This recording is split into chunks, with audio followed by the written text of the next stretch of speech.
Regularly scheduled programs will not be seen tonight so that we may bring you the NFL live and in color.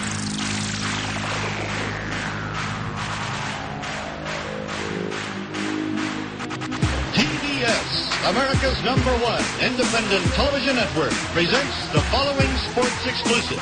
You're listening to Basically a Sports Show. Follow us on Twitter at Basically Sports. Subscribe to our podcast on iTunes. And check out every episode of the show at basicallysports.tumblr.com. Now here's your hosts, Zach, Greg, Mike. And you're listening to Basically a Sports Show. The absolute worst!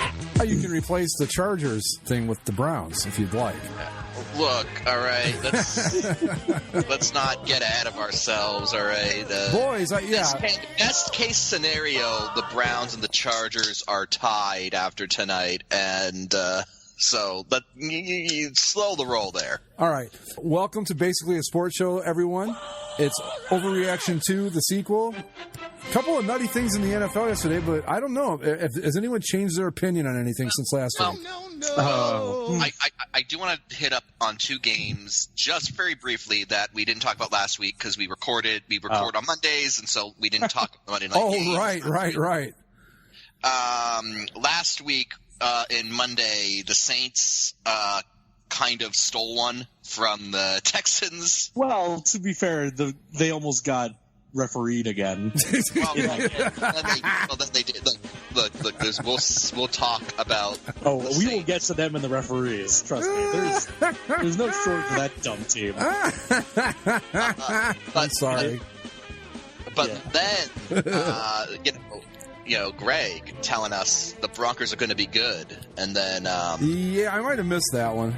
And then the Raiders kind of pants them. Well, I thought maybe it was just one of those Gruden, got lucky things, but then yesterday happened with the Broncos, and well, I think I might have missed the boat on that. But in my defense, it's only been 2 games. Stranger things have happened.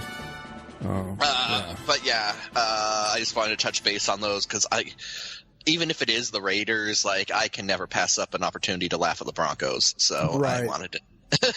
Well, before we get started, when you're in the situation you're in, Mike, I guess you take anything you can grab. Ooh. No, see, you say that mockingly, but legitimately, that's true. The Broncos losing this week was the only thing that kept me warm all Sunday.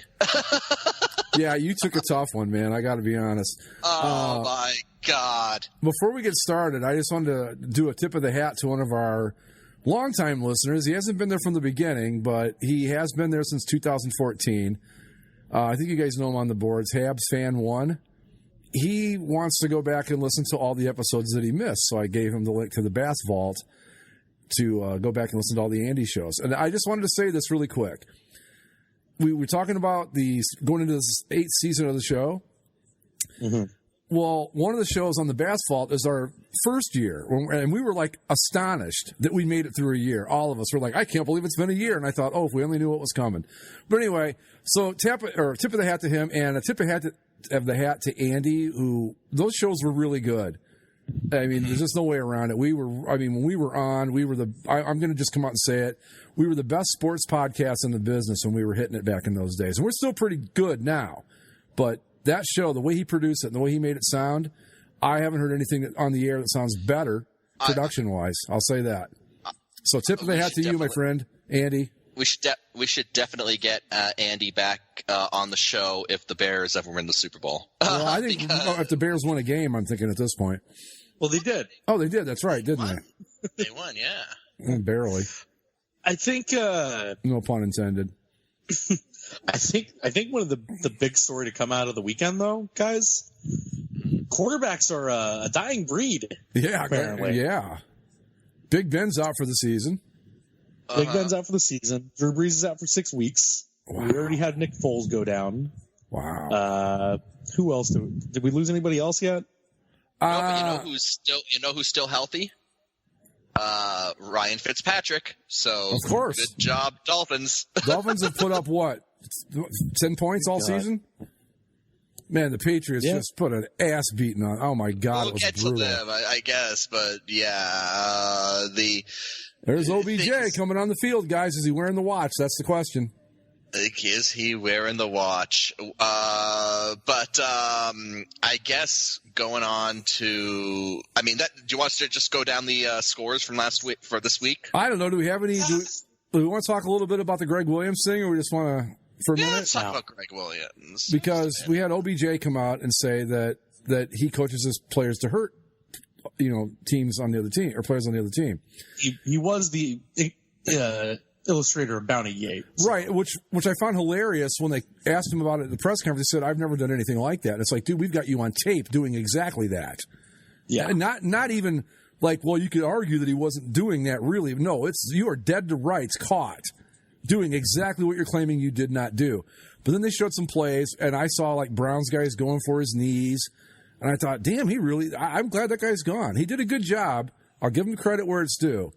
He did a good job when he took over as interim coach last year, but that's not the kind of guy. When you've got your own defensive players, I think it was Demarius Randall, Brown's defensive back, said, look, had he gotten the job full-time, I would have wanted to be traded. That's how much he did not like the guy. So I think he's everything you thought he was, Mike, really, the whole thing. The whole Bounty Gate thing was the first instance that made me start to kind of fall out of love with the Saints because, like I said last week, I kind of liked them. They won the Super Bowl with Drew Brees. I liked Drew Brees from back in the day as a Chargers QB, so I was happy for him. I never really bought into the narrative that the Saints rebuilt New Orleans after Katrina, but I liked it as like a good story, and they seemed fine. But then the whole Bounty Gate thing happened, and then the ref stuff happened, and we'll get more into that, I guess. But I think they got screwed harder yesterday than they did in the NFC Championship game. I do. Taking everything out, taking everything else out, and just looking at the two plays, they got screwed harder yesterday because they lost 7 points on that. Yesterday. Yeah, but lost NFC title with the other one. But that's true. But even if they got those 7 points, I don't think they win that game. No, I don't either.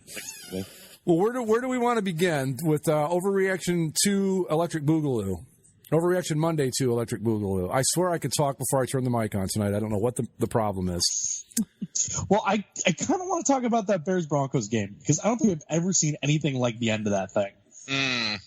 So the breakdown is the Broncos score to make it 13-12. They line up to kick the extra point, or they line up to go for 2 because they want to go for the win. And they get there was a penalty, so then they get knocked back. So then they kick the extra point to just go to OT, and they miss it. The Bears were called for offside, so the Broncos do line up again for 2, get it. They're up by 1 point. With 30 seconds left. The Bears and Mitch, I love titties Trubisky, somehow leads them down the field to kick a game-winning field goal in less than 30 seconds for the win, 16-14. In Denver, this took place too, right? In Denver, yes. Well, so the Bears, who again their season ended on a field goal nonsense, they get a game-winning field goal in dramatic fashion. Yeah, I think they've got a good kicker this year. And he's Panera. But the bigger picture, or the bigger question here is, in the big picture of things, Trubisky's not good. As simple as that. I think he threw for $160 yesterday, and most of that was, kind of. I just don't. I don't know what the Bears are going to do because this kid's not good, and we've been watching him for a year and 2 games now, and I'm not seeing much. Yeah, like some of these QBs that you say, well, are they good or not? At the very least, you could call them game managers, but I don't even think Trubisky brings that. I don't think he brings much anything. No, that you're going to get by even drafting a QB in like the 5th round or something could get you. The fact that they wasted wasn't he a top 10 pick? No, they traded up to get him. They traded past him. They traded past Pat Mahomes, Deshaun Watson. They traded all the way up to number 1 to take Trubisky to make sure nobody else got him. You look at the quarterbacks who the Bears could have gotten with that pick. Yeah. And it's almost criminal. Yeah. What they did. Josh Allen would have been better, I think, for the Bears. Speaking of which, the Buffalo Bills 2-0, if you can believe it. Mitch Trubisky, and I love NFL.com giving us the full name, so it's Mitchell. Yeah, that's what he wants to be called. And I like Zach's addition to that, his middle name. He's 16 for 27 for 120 yards, no touchdowns, no interceptions. It's like, what do you even have there? Well, that's what I mean. I mean, they've got a ferocious defense, and I think they showed that. Well, I don't know, though. You know, with the Broncos, it's hard to say. But I don't know what the Packers either, because the Packers' offense didn't look that great yesterday, even though they won and they're 2-0. 2 huge wins over division opponents, by the way. But I don't know what to like. Some teams you look at, you go, okay, all right, this much I know for sure. The Patriots are really good. The Cowboys are probably pretty good. But then you got like San Francisco loses last week, they won last week, right? Yeah. San Francisco's 2-0 also. San Francisco's 2-0. The Steelers are, they were bad before this. They're done now. I mean, what's that guy's name?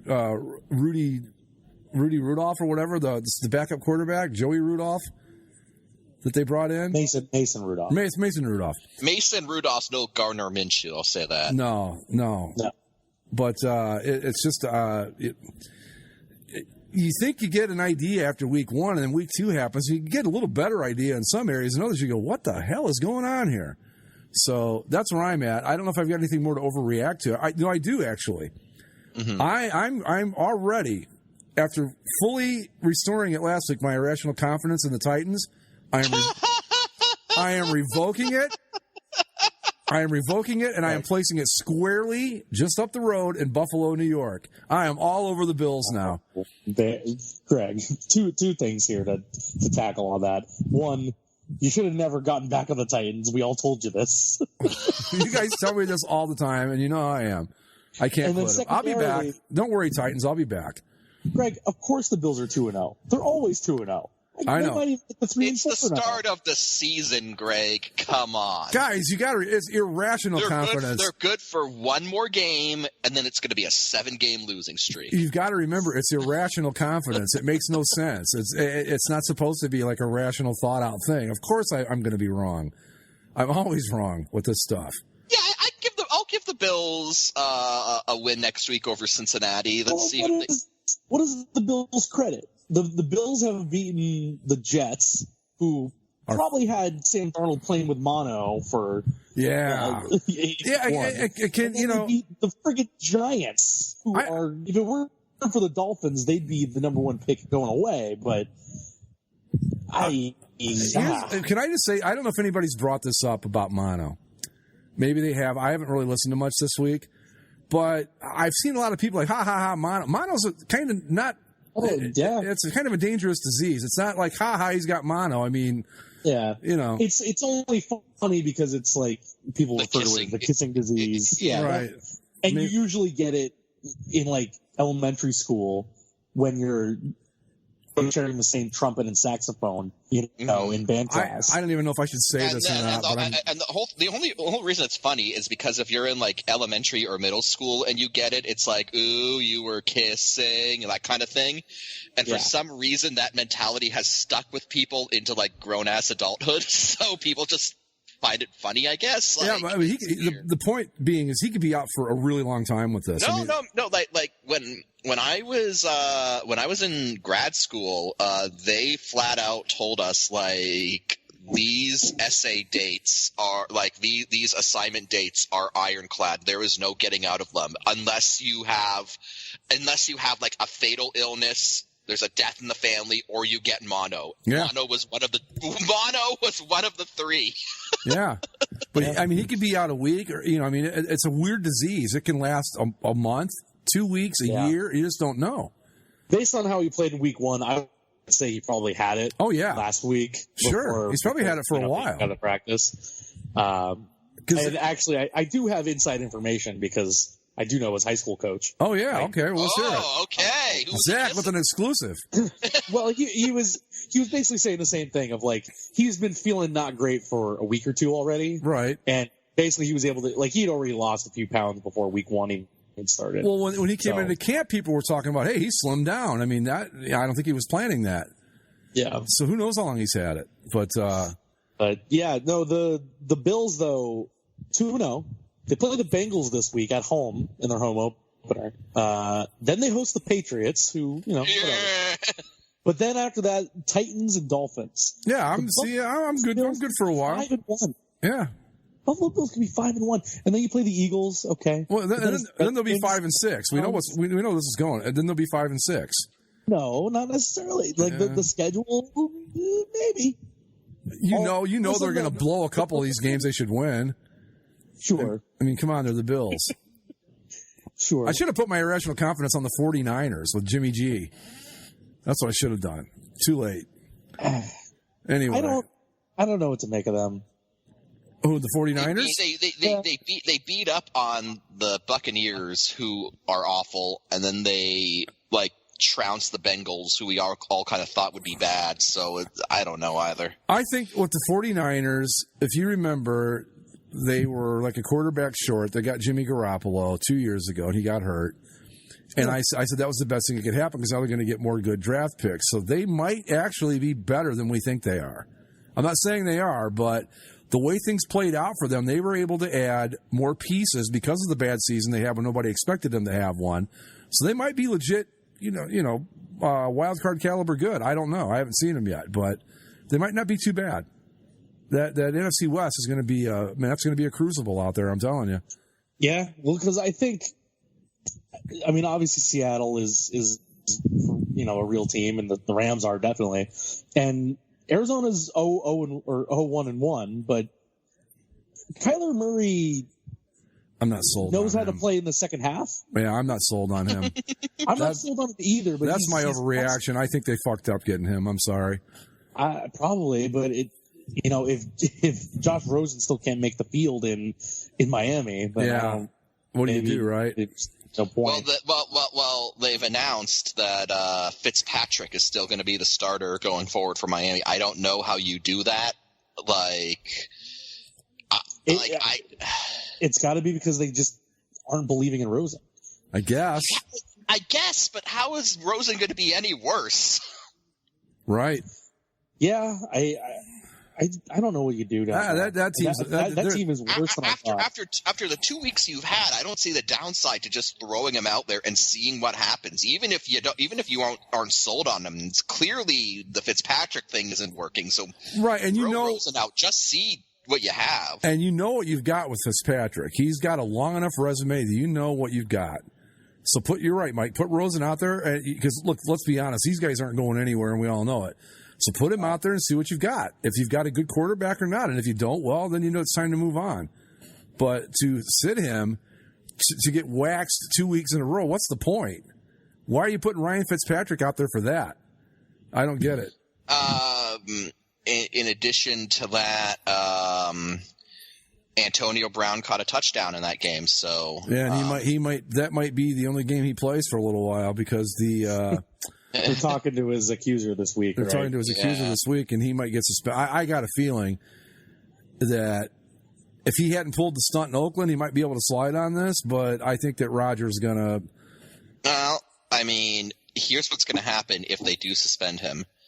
The NFL will be like, you did a bad thing, Antonio, you're suspended, and the Patriots will go, oh, well, we've got three other wide receivers. Yeah, it's one iota. Yeah, I don't know. I was saying, that team's bad. Like, we thought they were going to be bad. They're even worse than you could possibly imagine, and I didn't know how that was possible. Well, they don't have. Who do they have? The Dolphins. What do they got?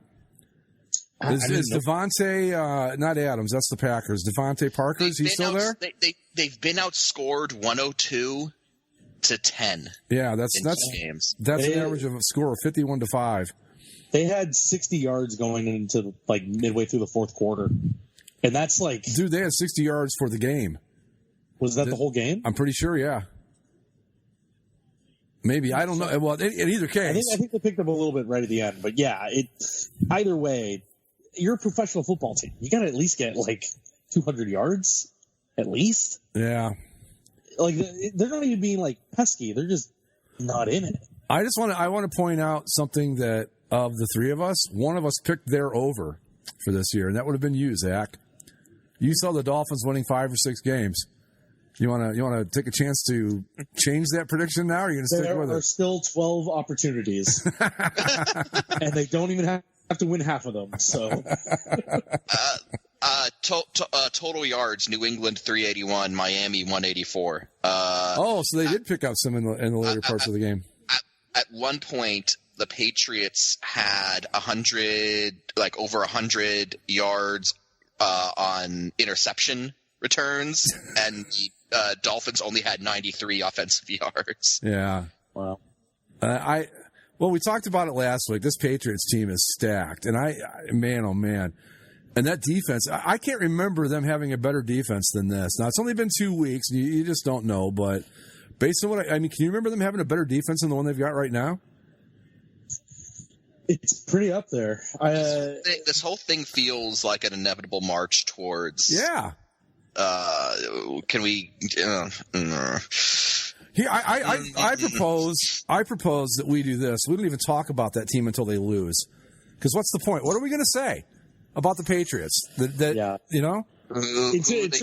Until they win by less than 20, we won't talk. Oh God, they're going to be fair. playing the Trevor Siemian Jets next week. That will be ugly. Have you guys seen how ugly this game's going to look tonight? I mean, the Jets, you fuck up wearing the all blacks. All black. Yeah, that looks really bad. God, even I was listening to Bill Simmons last week. You think they'd at least try to look decent for a game that supposedly is celebrating like the first ever Monday Night Football game? Yeah, they should have worn the uniforms they wore in that game. It would look fantastic. Jets were the green over white. Browns had the all whites at home. It was beautiful. What's that? Now we've got absolute trash on both sides. Clown suits on both teams. I can't believe people like these Jets uniforms. OBJ wearing a watch. He's got to know what time it is. Yeah. It's Monday night. What's he? Sorry, guys, it's 9. Got to go. Plus, there's a big clock in the stadium you can look at anytime you want. They're all over the place. Yeah, I don't see anything else that really. Monday Night Football has mic'd up Trevor Siemian. I'm sure that'll be some insightful. Damn, ow. Hey, my name's Trevor. Do you remember me? I'm that guy that people thought the Broncos might actually be good because I had a couple of good games. Oh God, they've even made the Jets end zone black. Oh God, they run. I don't get this. I was just going to say, even one of the people on the Bill Simmons podcast, Mallory Rubin, a girl. Well, I don't know why that matters. It doesn't. But no, women, no fashion. If I'm going to be stereotypical, it's just that Mallory doesn't know fashion. In our world, and I'm not talking about the basically sports world. I'm taking us back to our origins here on the CCSLC. Aren't a lot of girls, if there are any. I'm not sure. But when I thought, Mallory Rubin's going, man, those Jets uniforms aren't getting it. I'm like, see, it's not just us. I mean, there are just people out there that are like, these are ugly. She goes, they took exactly what we said, Mike. She said they took an iconic uniform and changed it. Explain that to me. I said, Mallory, I'm sorry, but I can't. All I can tell you is that they're idiots. She didn't hear me, of course, because it was a recorded podcast, but that's what I said. So... Anyway, but the Jets, I don't know. I don't know what else is going to happen tonight. I'm happy that Darnold's not playing, I'll be honest. I mean, the whole thing is, and obviously we're not going to be able to really get into this game like we could others because, it's going to be happening either as we're recording or right after we stop. But I don't know, kind of a big thing. Like this is the big game for like the Browns. Like if the Browns can put up a win against the Trevor Siemian Jets, it's like okay, get everything back on track. But Trevor Siemian and Jets, hey, and then it's time to maybe start talking about same old Browns again. If this isn't like the Browns have to win this game. Period. They have to because they can't go 0-2. You cannot lose to Trevor Siemian. I don't care. Not with the talent this Browns team has. That defense should be more than enough to shut down Trevor Siemian. The question is the offense because Baker Mayfield looked awful last week. I'm just going to come right out and say it. But if the Browns lose this game, I still think they're going to be a 7-9 win team. But it's going to I'm going to lose my confidence in that pretty quick because right now they look like an undisciplined bunch of buffoons, and you can't play like that all season. You gotta get your act together. But shall we just kind of run these down, guys, or what? Yeah, let's go through them. Where are we? Okay, what page are we on? I'm on NFL.com. Am I here? Yeah, you're here. Okay. Why, were you trying to talk while I was talking? Yes, I've been trying to talk for like 3 minutes. Oh, well, go. I'm sorry. Zach, the floor is yours. It's okay. No, what were you going to say? It might have been good. Well, no, I'm just going to say there was one other like big picture thing that I wanted to hit before we got into the rest of it, and it goes back to the quarterback injuries. But the Steelers are 0-2, and Roethlisberger's out for the year, and they traded their backup quarterback already to the Jaguars a week ago. Yeah. Mm-hmm. The Steelers are sunk, aren't they? Yes. The thing is that Rudolph, what's his face? Mason Rudolph. Mason Rudolph didn't look half bad. I mean, and, you know, as time goes on, if he's got any kind of talent at all, they'll be. I just don't think they're going to be a serious contender for anything. But you know, maybe they won't be Dolphins awful. But I think I'm with Zach. I think they're sunk. Yeah. But no, definitely in that division, especially with Baltimore kind of coming alive, I think you almost had to put them in the last place, don't you? Let's see what my Browns do here first. Cincinnati got pantsed, so but yeah, I think it's either going to be Cincy or Pittsburgh for that last place spot. Don't rule out my Cleveland Browns, boys. I'm just saying. No, the Browns have too much talent to be a complete catastrophe. They'll win at least 6 games eventually, and yeah. God, that'd be less than last year. That would suck. I'm all decked out my Browns gear. I've got my Keebler Elfin Magic Elf Browns t-shirt on and my hat. I'm ready to go. And if they lose tonight, that's it. I'm going back to the Packers because they're 2-0 and fuck you. That's the way that'll be. Anyway, so where are we going on the scores, guys? I'm on NFL.com. I'm on NFL.com. Yeah. All right. Let's just start with Thursday. Cam Newton's broken, isn't he? Yes. Yeah.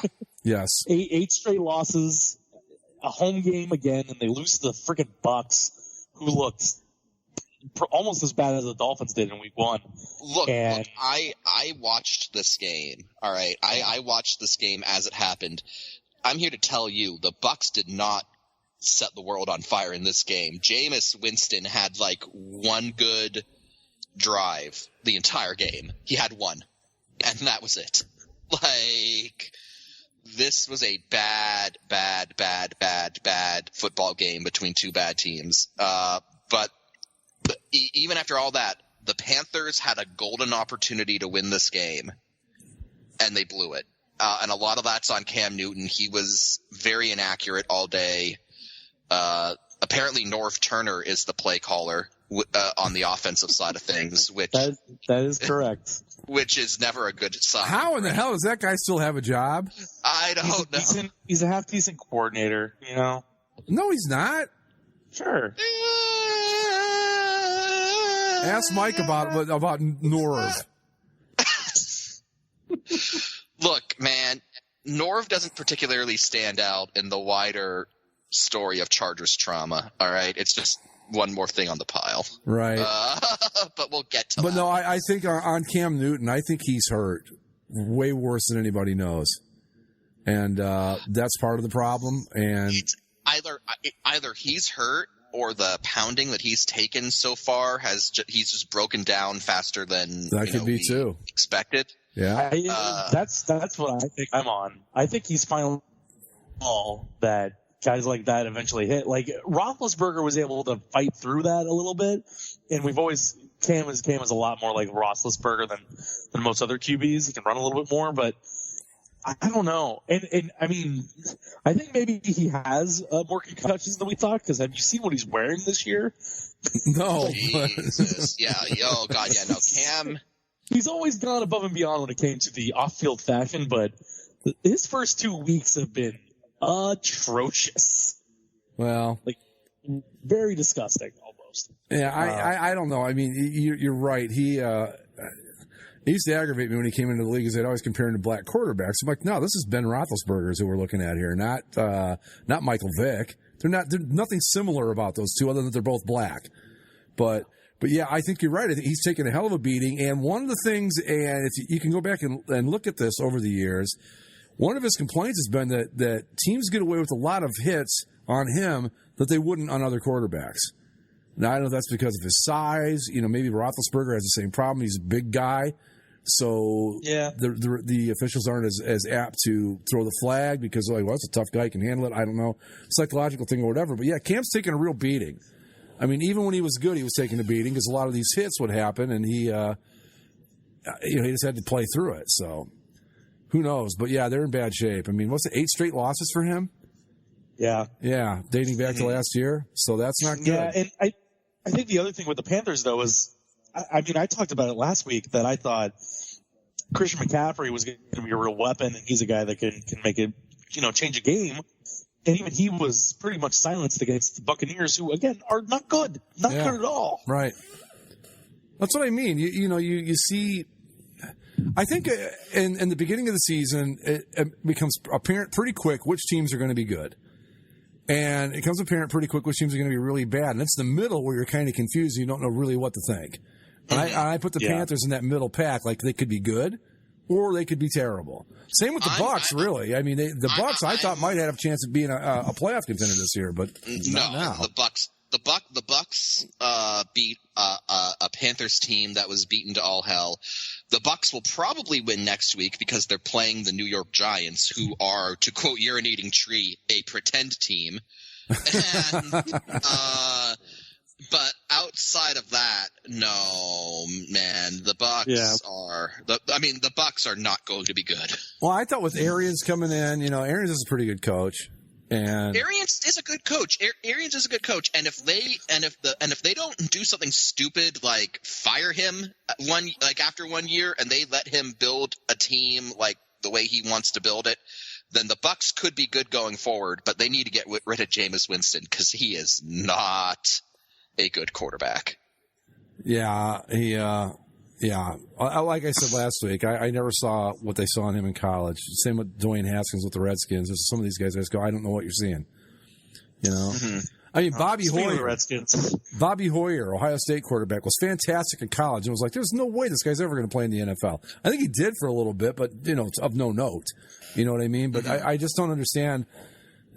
Sometimes it just doesn't translate. And I think that Jameis is one of those guys. But anyway, speaking of the Redskins and the Cowboys. Yeah.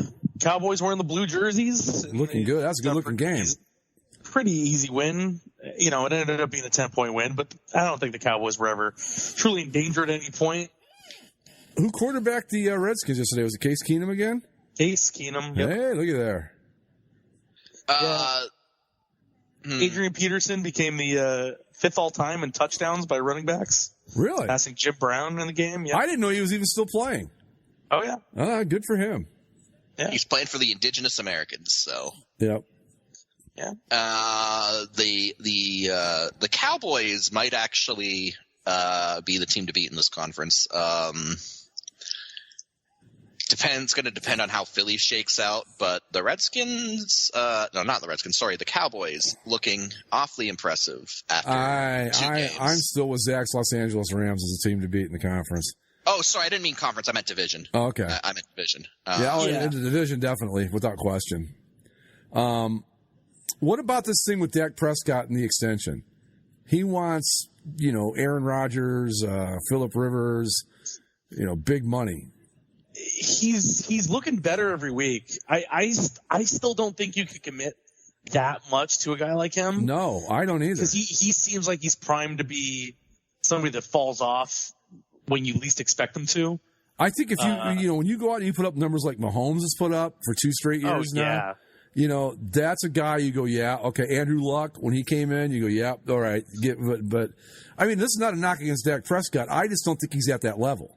I mean, ultimately, I think it's going to be I don't think he's at that level, but I think he might actually be smarter than we're perhaps giving him credit for going through for this, because you look at who runs the Dallas Cowboys. It's Jerry Jones, right? Right. Jerry Jones loves himself a quarterback. He loves the big name quarterback. He stuck by Tony Romo all those years when maybe it wasn't the best decision.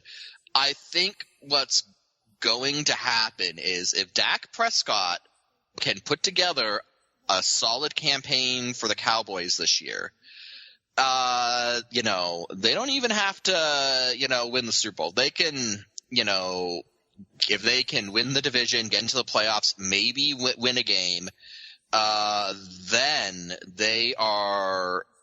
I think he goes to Jerry Jones. He's like, hey, I had a pretty good season. Jerry Jones is going to be like, hot damn, you're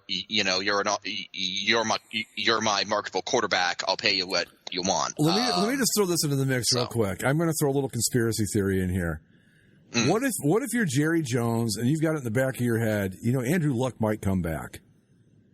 Then do you give Dak all that money? I'm sorry.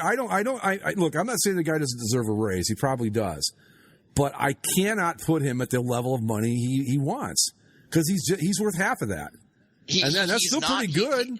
He's not worth the money that he wants, but I think because it's the Cowboys, I do think that if he has a good season this year, then they're going to pay him, because I think that Jerry Jones has that mentality of I need the all-star quarterback to sort of be my guy, and I think that if Dak Prescott can prove that he's capable of delivering a solid season for the Cowboys, Jerry Jones will give it to him, because I think that it's kind of an outdated notion of running teams, but I think Jerry Jones is an outdated guy, so it'll happen. Well, truth be told, if Dak takes these guys on a long playoff run, or I guess the question would be at the end of the day, what out there is better that the Cowboys can get?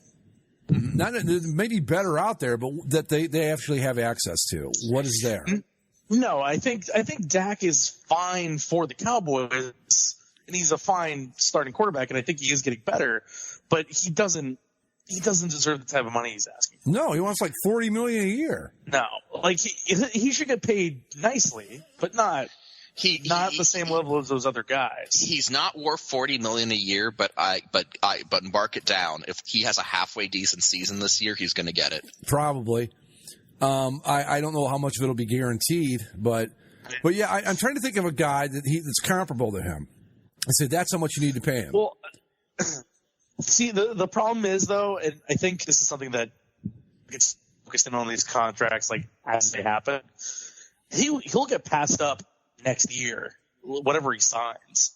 Yeah. All these quarterback contracts, especially, just keep going up and up and up and up. And it seems like, for the last 5 years or so, whoever signed the new QB deal would be, he's the highest paid quarterback now, and now he's the highest paid quarterback, and it just but it'll adjust. But Dak Prescott should not be the highest paid quarterback. I think we can all agree on that. I don't think so either. I think Jared Goff money is that too much? I think that's fair. Too little? I think that's about right. Jared Goff money.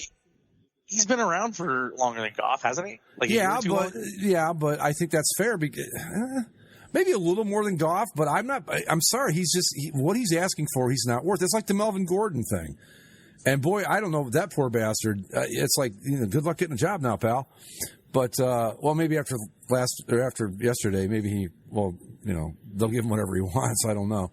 But I don't know what you do with Prescott. I don't want to pay him that much money, but you got to pay him something because he has done a good enough job to warrant a better contract. I just think I don't think he's warranted the contract he's asking for. Knock it down by 30% and we'll talk. Yeah. Is he better than Jacoby Brissett, who leads the Colts to a victory on how much is okay? That's a good question. All right, here's a question. Who would you rather have for a long-term contract, Brissett or Prescott? Right now, Prescott. You think Prescott? I would say Prescott, but I think it's closer than the being it that quick. But Yeah, I would still say Prescott, but I think it's closer. I don't think Jacoby Brissett's not bad. Yeah, that's what I mean. Bad, but he's also like say if you could get not really anything to commit to long term. No, but like, okay, let me put it this way. Let's say you can get Jacoby Brissett for $3 million a year, or Dak Prescott for $40. Which one are you taking? I'm taking Brissett because it's like, look, Dak, you're okay, but you know what? This guy might just be you all over again, and I don't know. This is for general managers to worry about. This is not our thing. Let's move on to the actual game. Colts Titans. This was a shitty game. Yeah, there haven't been very many good games I've seen so far. This one was particularly bad. Well, I mean, when a game starts off with the field catching on fire, yeah, yes, it's probably not a good omen. No, probably not. Do you see that fireworks machine, man? It was like, oh, dude, it was like, they sent on fire. a dude to deal with it. I was like, they're going to burn this bitch down. I mean, this is not like just a little thing here. This is going to be bad. I love the video of the one guy circling it with like a handheld fire extinguisher, right? Because it's like melting in midair. Yeah, it's just not a great start for the Titans. Yeah, he would have had just as much luck just throwing that fire extinguisher at that fire as he did using it on it. Well, I swear to God, like I was switching through all the games, and every time I came back to this game, it seemed like I was watching each team like give the ball away to each other and then take free penalties. It was bad. I will tell you guys, and a part of this is because I'm a NASCAR fan, but part of it was because the football was so bad in the early game. The only game I really enjoyed watching at all was the Saints-Rams, because the Rams, it was so close, and the Rams just kind of decided at the end, like, fuck it, we're going to put it away, and they did. But for the most part, at 7 o'clock, I switched over to the NASCAR race. I'm like, I'm done. I watched the Eagles and the Falcons. I'm like, oh my God, when we get to that. But anyway, I watched that on my iPad. I'm like, I'm done with this. This is terrible. But that's what happens. That, we knock the preseason, and rightfully so, because we lose players and stuff. But when you don't play your starters and stuff a lot, you're going to get some sloppy football the first couple of weeks, and we just got to live with it. That's just the way it's going to be. It'll get better as we go. But right now, it's going to be ugly games because everybody's getting used to playing. The Titans also just looked plain old ugly. The combo they were not good. No, but Zach, their shoulders are swords. Their shoulders are swords. That's right. That's all that matters. And they look like the Toronto Argonauts. No, but the combo of light blue pants, white jersey, and then navy blue helmet. Yeah, I know. Like the balance is off. It makes you look top heavy. It's weird. You know what bothers me this year is like this game 2 years ago would have made my best list, unless the Titans went mono blue. Other than that, it would have been there. 5 years ago, this Browns Jets game's right there in the mix. Not anymore. What was another one I was watching yesterday? The Dolphins played the Patriots. And, I got to be honest, guys. I love the white throwbacks, but not as much as I thought I would. And the aqua ones are better. The aqua ones are way better, I think. I'm not saying they shouldn't go back to the full-time look on both sides, but those aqua ones are 10 times better than the all-white. Anyway, but all right. Yep. So, anyways, I think the Colts, like I said, I even without luck, I think they're going to be tough. They're going to be an okay team. Do I think they're going to win 11, 12 games? Probably not. But they're going to be competitive, and you can't mark them down as an automatic W. I don't care who you are. That's the way I feel about the Colts. The Titans, I don't know what to make of these guys. Last week, they come out, and they just put a beat down on my Cleveland Browns, who were Super Bowl favorites, according to some people. I'm like, well, this is weird. And now they're right back down to earth again, I in the history of the show, has my irrational confidence ever come and gone that quickly with the Titans? I don't think so. Yeah. Yes. It has? It has. I did it. I've done it faster than a 1 week stretch. No, you did it in a 1 week stretch. I definitely remember this happening. So I've at least I tied the record again here. Then basically, yeah, you're not. It's not like you're switching it mid quarter or something. We'll see what happens when they're on Monday Night Football at some point. But yeah, I think that, and with the Titans, I think they're going to be. I think you see it. I could easily see them going 8-8. Yeah, or 7-9.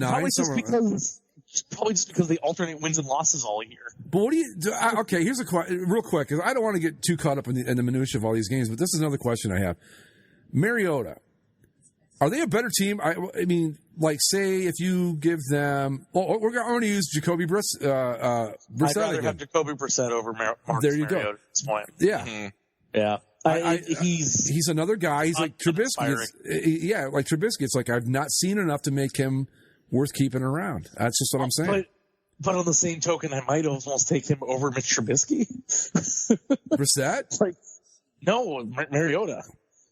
Well, yeah, I mean, if those are my options, yeah, I'm taking Mariota because at least he accidentally does some shit right once in a while.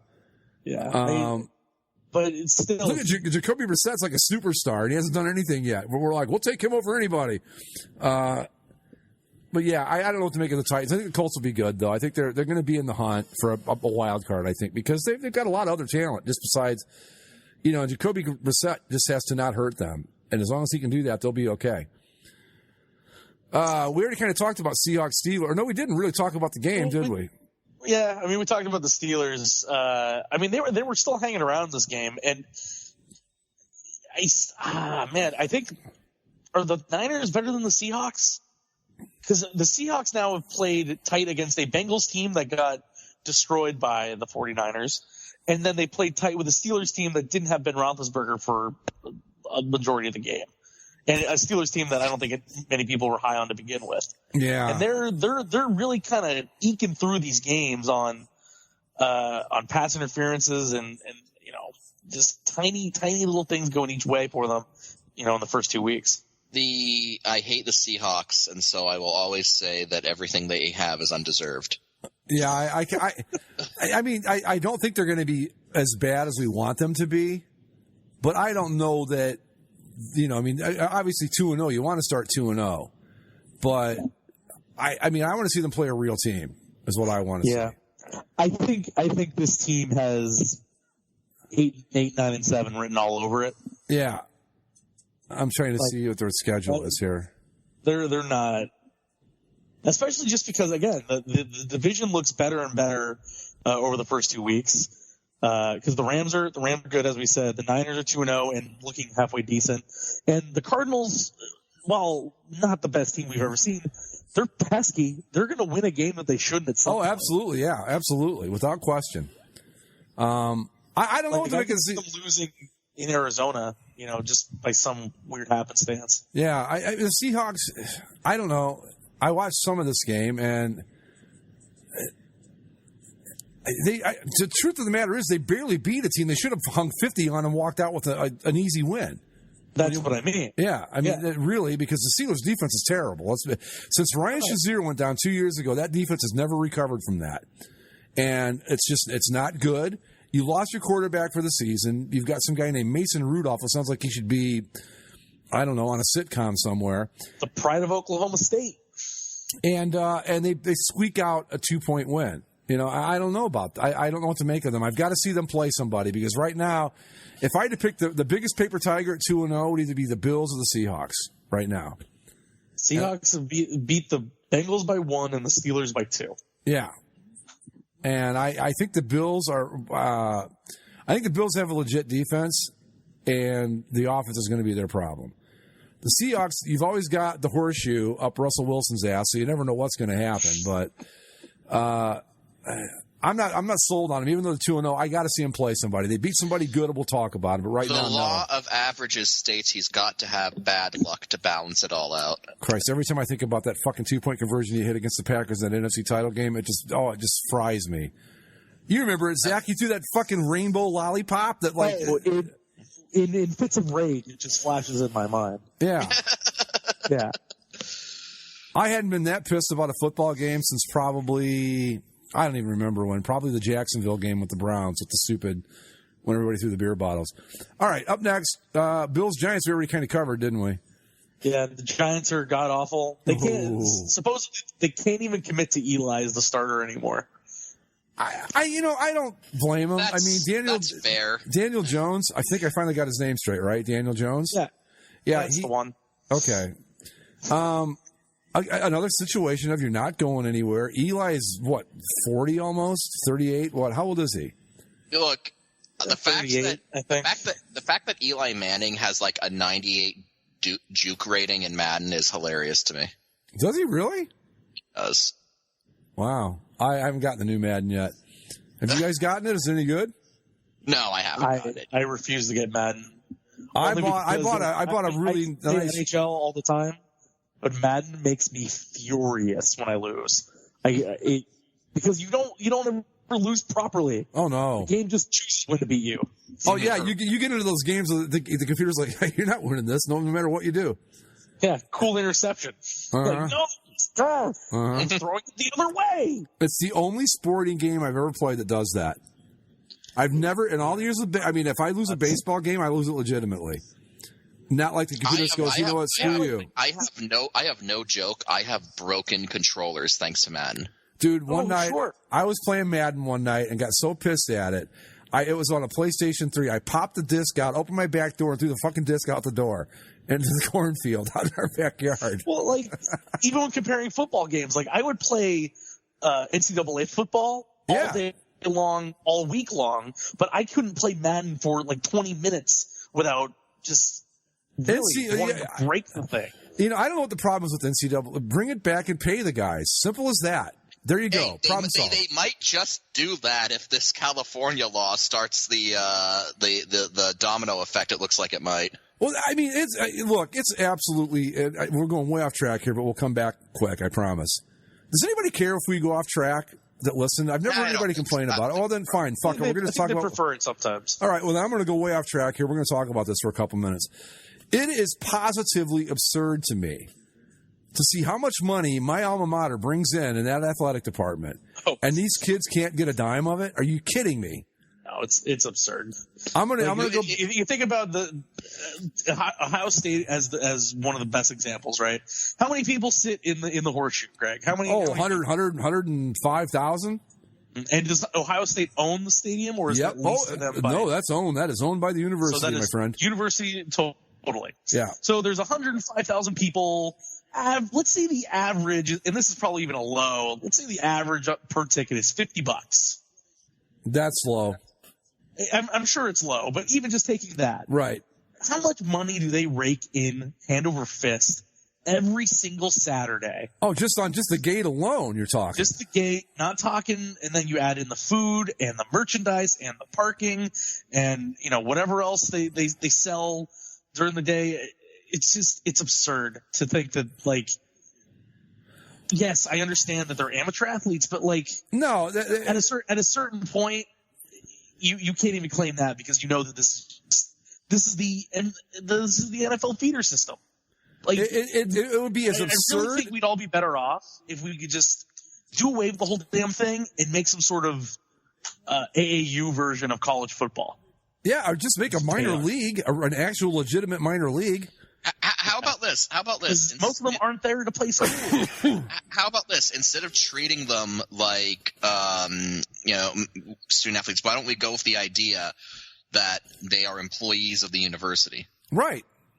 Sure. I'm not, and that doesn't mean they also can't be students. Like, for example, like, I had friends in university who would, they had a part-time job, working at the bookstore or working in the food court. So as maybe a more a better example, because I worked at ASU. I worked for the student paper. I got $60 every 2 weeks. Not money to do anything with. It was beer money. It wasn't a living wage or anything like that, but it was the student newspaper, and I still got paid, even a little smidge every 2 weeks. You're telling me that you can't pay these football players like even $100 a week? Well, that's the thing. When I was in school, I was allowed to work in my chosen field while I was in school, and I did exactly that. Yeah. Oh yeah, no.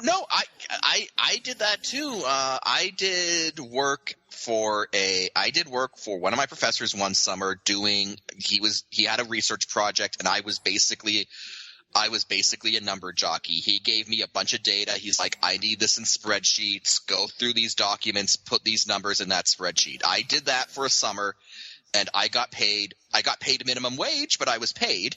Yeah. And that was the whole thing. It's like when I volunteered to do that, he was like, well, he's like, he actually said because I actually went to him asking him if he had anything to do. I thought it would look good for transcripts for grad school. And he actually said, he's like, we don't really do volunteer work like that. I'd love to have you help me on one of my projects, but legally I have to pay you something. That's what he said to me. Right. But I mean, you think that's what I'm saying though. So like an NCAA game, all right, none of that money's coming out of Ohio State's pocket or Arizona State's or UCLA, like anybody gives a fuck about them, or USC or Alabama. Let them pay these guys. When we get to talking about actual college football at some point, by the way, UCLA. Oh, Jesus. Wow, what a mess, right? Anyway. Yeah. At least they look good. Yeah. Well, right now, I mean, it's tough to talk college football right now because you're getting maybe one matchup a week and everybody else is playing, No. I know. Weeks of the poor. I'm not saying we talk about it this week. The point is, though, is that, like, I mean, if you want to be a student athlete, that's fine. Go to a Division III school if you don't care about it. But look, when you've got these guys, I mean, and like you said, Zach, they're not there to play school. In the immortal words of Cardale Jones. In the same way that I, as somebody that went to go be a journalism major, if I wanted to get the best opportunity to get a job in journalism, and I went to Northwestern or Syracuse or something like that, how is that any different than a top football prospect saying, "Hey, I want to make sure that I get my best shot at the NFL, so I'm going to go to Alabama, Ohio State, Georgia, whatever." Like it's the same thing. OBJ with the one-hander, baby. Oh, that was nice. Sorry, go ahead. Was it the hand of the watch? No. Fuck out of here. Oh, man, that was sweet. Nice job, brother. Maybe the watch is there for counterbalance then. Nick Chubb up the middle, and he is stopped immediately. Anyway, yeah, I mean, we can have a whole show on whether or not they should get paid, but I'm just saying that you've got schools like Ohio State, Alabama, Auburn, probably the entire SEC, probably the entire Big Ten, all the Big Five conferences that are just pulling money in between merchant. I mean, my God, you walk in, I don't know if it's like this it is like this in Florida. I've been there. Gator stuff's everywhere. FSU stuff's everywhere. Hurricane stuff's everywhere. Oh yeah, you see more FSU, Gator, and Hurricane stuff in Tampa than you do USF stuff, which is funny to me. But yeah, well, that's the thing. That's the same as in Toledo. It's all Ohio State and Michigan stuff. I mean, they don't, But for all this money to come in and these kids, and I read, what was it? An article. I can't give you the exact details because I don't remember. It was a couple weeks ago. But basically, this player needed a place to stay, and this guy was like a family friend and offered to let him stay at his house or got him an apartment or something. And it wasn't like I'm going to do this so you'll play for us. He was already there. But he was like basically had become homeless, so this guy set him up with an apartment. That was an NCAA violation. I thought, that's nonsense. Come on. I mean, that's how hand-tied these players are in football. Like, say if we were all together at Tampa, Mike, and one of the Florida Gators walked in, we are not allowed to buy him a beer. That's an NCAA violation. And to me, it's absolutely ridiculous. Nobody's saying pay him millions of dollars a year, but for fuck's sake, give him a couple $100,000 to the top recruits and work your way down. You'll figure it out. We figured out capitalism on everything else. We can figure it out on this. It's as simple as that. That's just what I got to say about it. That's all. Anyway, shall we move back to the National Football League where they do get paid? Let's move down. Let's move down because the next game is hilarious. It's the Patriots 43, Dolphins 0. Yeah, what do you say about that? Dolphins wore nice uniforms. Tom Brady continues his march towards the inevitable. Yeah, again, as we already said, I think we should put a moratorium on non-Patriots loss. Patriots wins that are less than 20. Anything less than 20 points we'll talk about. Other than that, nope. Yeah. Jaguars, Texans. Brady and Belichick are 2-0 for the 10th time. Congratulations. Yeah. Speaking of that, when we're done with this, we got to talk about a point Mike brought up about the Browns and losing their opener because I had some fun stuff with that.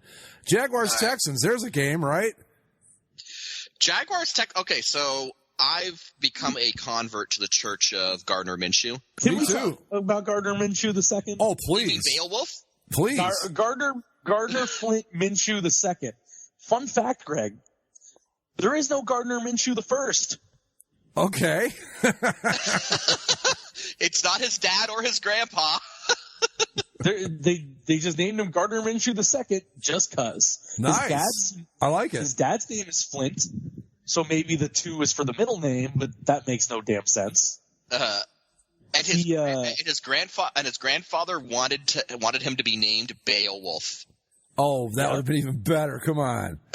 Yeah, he wanted to name him Beowulf Minshew. I can't remember Daniel Jones, but I'd sure remember Beowulf Minshew, believe me. Can't confirm whether or not he would have been Beowulf Minshew II. We'll have to look into the Minshew family tree and see if there's another Beowulf. Whatever. I think the dude's looked pretty good in his first 2 games, right? So he's looked fine, but listen to this college career that he had, by the way. So in high school, he graduated high school a semester early so he could attend Troy on an academic scholarship. He was only there for a semester before transferring to Northwest Mississippi Community College. Okay. He then led Northwest Mississippi Community College to NCAA National Football Championship, where he then transferred to East Carolina for 2 years. Then after his years at East Carolina, he graduated and he had eligibility left as a graduate transfer.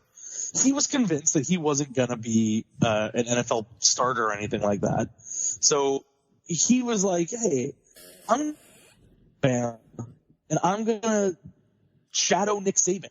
I know that I'm going to be third string at best behind Jalen. But I'll learn from Nick Saban. I'll go be a football coach when this is all done. And then Mike Leach called him up and said, hey, you want to lead the country in passing? So he went to Washington State, led the nation in passing, broke the single season record for passing yards in the Pac-12, and then got signed up by Jacksonville. Nick Foles goes down, and here we are. Nice. The Gardner Minshew show. Right. The second. I'm all in on Gardner Minshew. Me too, man. Me too. This is like our Orlando Apollos all over again, Mike. Well, maybe not, but, close. So this was the first time of 2 times we saw this happen today. But how are you guys on it's a minute left, you're down by 1, let's go for 2 instead of going to OT that the Jags and then the Broncos later did? I don't like it. I've never liked it. I don't either. I think I don't like it. I think it's one of those things that you only end up looking good if it works. But if you look at the law of averages, if you look at the way the numbers break down, then you have a better chance to win going to overtime than you do betting it all on one play. That's the way I feel too. I think that if you're 3-12, why not? Or if you're a losing team, sure. What the hell? What's the difference? But this early in the season, it's idiotic because you just don't know. I'm always, especially if you're supposed to be a competitive team, you've got to play to give yourself your best chance to win, and that is not the way you do it. I don't like it. Never have. No, I agree. In the NFL, I don't think you should ever do that unless it's late in the year and you're saying, "What the hell? Let's do something with it." Yeah, like I said, you get to a point where you're not making the playoffs. Have fun. Why not? Keeps the players interested, and all that. That's all well and good. You got to give yourself a shot. Yep. Like it's the game and how that game was playing out. Why not just go to OT and see what happens? Well, because rather than writing it all one play that you actually execute. Because if they get it, then Doug Marrone looks like a genius.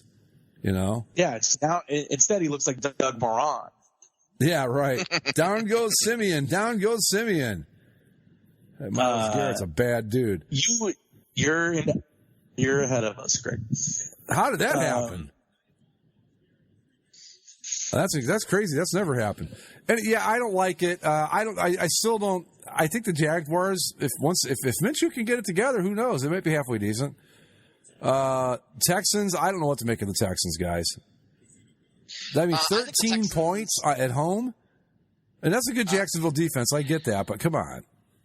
Then again, they probably should have beat the Saints last week. So, like, I don't know. Yeah. What's going to happen is Deshaun Watson's going to break in half again. Probably. That guy's getting killed.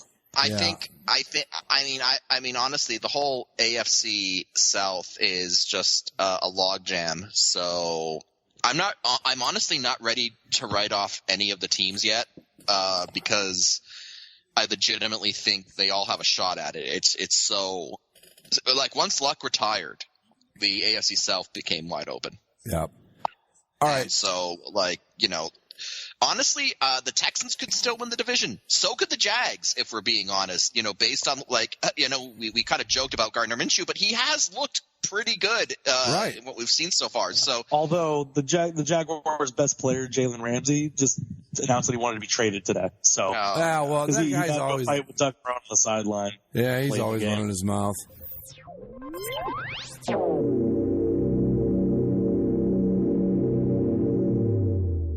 Hi, it's Olivia Munn with my shelter pets, Frankie and Chance, reminding you that when you adopt a shelter pet, you discover all the things that make them unique. Adopt pure love at theshelterpetproject.org. Brought to you by the Ad Council, the Humane Society of the United States, and Maddie's Fund. We had to take a little break there so I could try to find my voice. We left you with the Jaguars and the Texans. When we left, Greg was telling us about his Vikings. My Vikings. I said my Vikings. Taking a lick to your Packers. Yeah, that was a tough one. I didn't know how to feel about that. The team I own beat my team.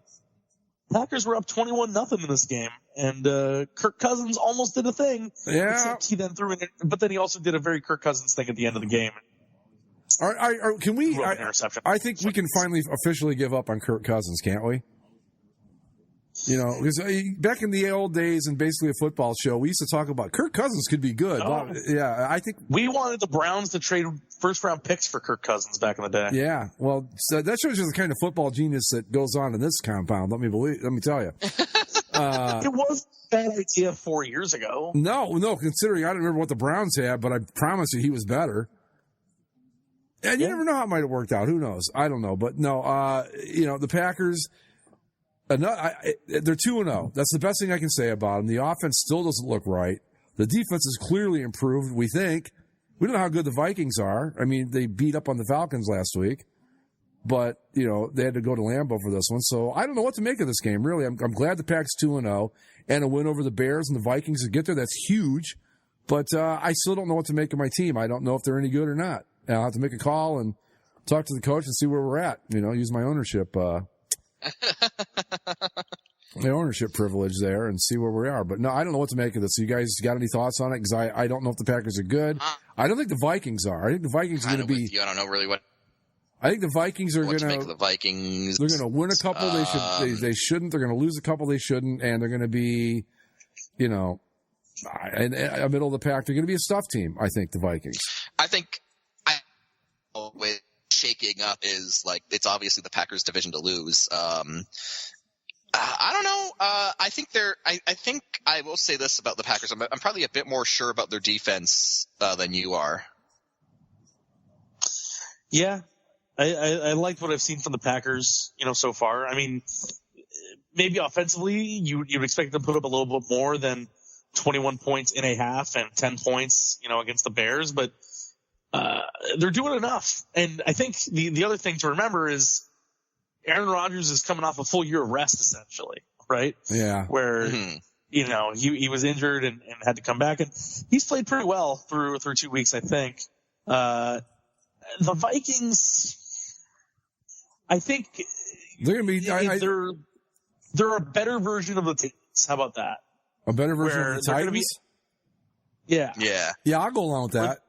Well, they're going to be up and down, but I think they'll get a couple more ups than the Titans will. They'll be in a playoff hunt, and I think you got to rely on Dalvin Cook because he's looked so good in these first two games. Yeah, we know that over the years Cousins can put it together on occasion, and when he does, he's pretty good. You know, and that's kind of the difference. But what was I going to say? with the Vikings, I think will be very tough at home because they always are. That's a hard place to play. Like when the Packers go there, I just automatically assume it's going to be a loss because they really have trouble with them. So, for the Vikings, I think to really stay in it, they've got to go out and grab a couple games on the road, and they could probably make a run at the playoffs. But they're also going to have a couple of, dumb moments where they lose games at home that they shouldn't lose. So I could see it happening with the Vikings, but I'm not as sold on them as you are. And the Pack, win, that's all that matters. And if you're 2-0 with 2 division wins, I'm happy with that. I'd like to see the offense pick it up a little bit, but if the defense is as good as it looks, you don't need to go out and score 48 a game, Because that defense has looked like locked down solid for 2 weeks in a row now, and I don't know what kind of offense, the Vikings really have at this point. And we know the Bears. Well, when the Packers are going, all we needed to do to win the game was get Mitch Trubisky to play quarterback, you're going, well, yeah, we know what the Bears have. Right. And I think the Vikings are a little bit more multifaceted than that. Yeah, I agree. The running game. And, they still got the receivers, right. Yeah. Stephon Diggs and Adam Thielen. Yeah, right. But that's what I mean. It's like if you can get Dalvin Cook working like he has in the first 2 weeks, then things are a lot easier for Kirk Cousins to play. Yeah. Mm-hmm. And like in the first week, they didn't need Cousins to do anything because Cook just ran all over the Falcons. It was no problem. Right. I think you probably heard this on the Bill Simmons podcast, just like I did, where the Vikings are a great team when they're ahead because they can play a little bit easier. But coming from behind is a little bit tougher for them. I had not heard that, but that's a good point. Yeah. But I think it's clear the Packers are the number 1 team in the division, and I think it's clear that the Vikings are number 2 because I think that offensively they're still more dynamic than what the Bears have. And I don't know. What do you do if you're the Bears? I mean, how do you fix this? Who's the backup on that team? You try to get a new quarterback. Honestly, I know that's early to maybe start calling. I believe their backup's Chase Daniel. Oh God, Chase Daniel, who I remember last season when he played a game, he threw 1 touchdown, and one of the commentators said that he looked Drew Brees-esque, and it's like, all right, calm down. Yeah, let's tap the brakes on that a little bit. Chase Daniel did beat the Chargers once. Fucking hell, Mike, man. I feel so bad for you, man. I do. If it wasn't for the fact that I need this win tonight, I would hope the Browns would lose, just so that I could, you'd have somebody to revel in misery with. But wallowing in my powder blue jersey with endless Coronas, trying to drown the sorrows. At least you get to wear because now that I think about it, that was the game the Chargers needed to win to make the playoffs. And the Chiefs played Chase Daniels and somehow beat them on a last-second field goal. That's fun. Remember that one? Of course, the field goal had to be involved. Yeah, I remember that game, actually. Yeah. All right, well, what do we make of this chart? I mean, the Lions? Come on, okay, I don't even know what to say. Zach had the best take on this. I get a text message in the Bass group chat that we have. It's just Zach going, "You lost to a team that tied to the Cardinals." Explain. Right. Yeah, exactly. It's like, I don't know, man. Well, no, the explanation is I sent the image in the Skype chat we've got going here. They had a turnover that was negated on a holding penalty. They had a dropped ball on a crucial third down. Eckler fumbled at the 1-yard line. Two TDs were called back by penalties. 2 missed field goals because, of course, and just one would have gotten the job done. At least got you to OT. And a Rivers interception with 1:10 remaining. That Rivers interception was classic Phillip Rivers. I love. We shot ourselves in the foot. We shot ourselves in the foot. Yeah, guys. You don't have to tell us that. We've seen it a million times. They'll be okay. Nobody goes undefeated anymore except maybe the Patriots. It's one of these games where in 8 weeks you're going to forget all about this one because they'll be like, Is it though? Because remember how they choked away the week 1? They should be 0-2. Realistically. What did they do in week 1? I don't remember. They blew the lead to Indy. Oh, that's right. Huh. Yeah. Well, maybe but then not. They ended up winning in OT. I'm going to give him another week. I want to see another week. I'm not ready to bail just yet. And, Matt Patricia, I was going to say, how did he stop the Chargers' offense? He used the officials, basically, is how he did it. He let the Chargers do it for him, is what happened. Yeah. Again, it's not the worst news the Chargers had on Sunday, because as I told Mike again, it was announced that the LA Stadium has its naming rights announced. SoFi Financial, which is going to be the company that the Rams used to collect the rent on the Chargers every week. I want to fucking die. Please. Why do I? You've gone 14-2. You've made the play. Really? You can talk to a Cleveland Browns fan and tell me about how you want to die? Really? Yeah. All right. How that 14-2 season end? Well, that's not the point, Greg. No, truthfully, what is the difference between the Chargers, Browns, and Jets overall? The Jets have a Super Bowl. That's about it. Otherwise. That Super Bowl happened. That was like the first game that was ever actually even called a Super Bowl. The Jets went. What? The Chargers have been to a Super Bowl, got destroyed, and the Browns haven't. So they're all in the same boat. Yeah, I suppose. Yeah, you're right. This is fucking like I said. Why? I hate sports. Why? Sports are fun. Yeah, they're a blast, Zach. Trust me. Yeah, really good stuff, especially the NFL. Oh my God, it's the best. Yeah, I'm having. Yeah, sure it is. Well, yeah, when your team's like the best team in the fucking NFC, of course it's fun. Freaking. You've got Mike and I. We've got like basically the Marx Brothers versus the fucking Keystone Cops here. It's great for us. Yeah. Oh, you've got the Packers. It's not that bad. That's true. I do have my Packers. Thank God. Oh. I mean, Mike's secondary team is the first. What exactly are my outs here? I was going to say the Cardinals, but you can't go there. Do I go to my second? Do I go to my traditional second team, the Cardinals, who are playing like a tiny person at quarterback, and that dude is little, man.